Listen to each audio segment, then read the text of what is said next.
2015 Glycine Combat Sub GL0083. If a 4-2 Rolex sub is the epitome of 1960s spy action and womanizing madmen, this watch is for the 25-year-old Deloitte intern analyst who categorizes invoices in a 1999 Excel spreadsheet. It's the official watch of dudes who keep saying the Rolex sub is overrated, would sell their left kidney if they could ever buy one at retail. In the world for what is found, for one name that stands the time, diamond dreams made of steel, to the watch, built submarines.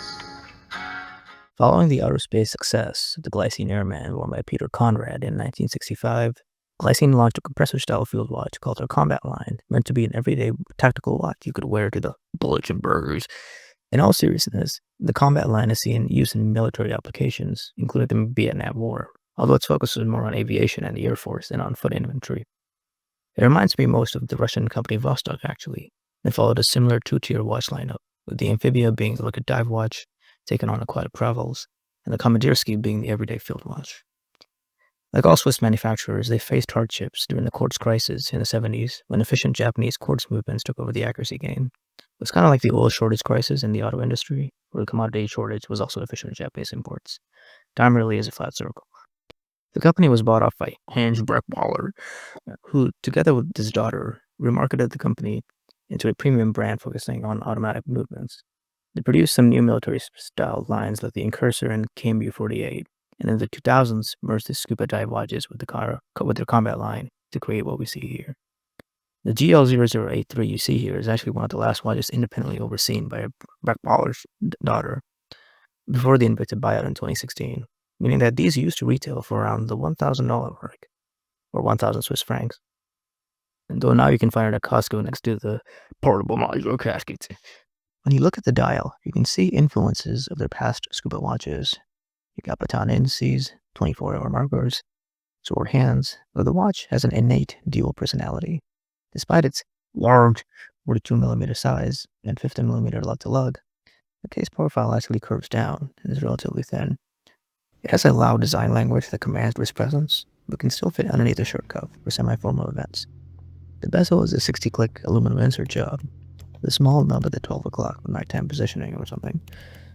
It has a satisfying ratcheting motion, though it can be sometimes hard to grip, just because it's so thin. It has C1 Superluminova, which doesn't last as brightly as the other pieces in this price range, though it is enough for you to find your way to the Holiday Inn bathroom at 3 a.m. The movement is a GL224, which is either a rebadged Solita SW200 or an ATA 2824 with a decorated rotor. It has a 28,800 beat rate and a 38-hour power reserve, allegedly regulated to 3 positions. My model here gains around 8 seconds a day, which is perfectly fine at this price. Looking at it now, it's not that hard to think that this watch was once hovering around the $1,000 mark 10 years ago.